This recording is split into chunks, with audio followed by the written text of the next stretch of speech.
जब नैहरवे में रस कुली झारा देनी गे, कैसे ससुरा में पियावा से प्यार पैमी गे।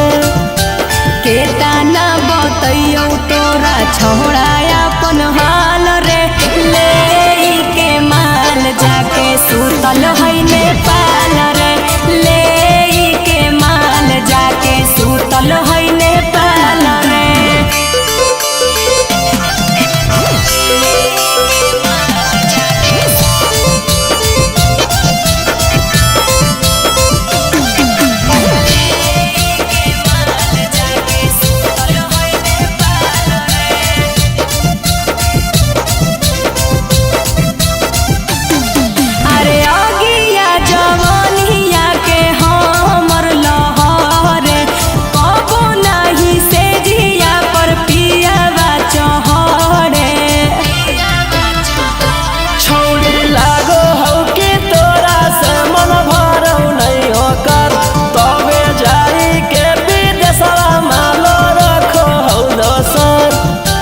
राजा रोशन रोहिया मिलाबो है नैताल रे, ले के माल जाके सुतल है नेपाल रे, ले के माल जाके सुतल है।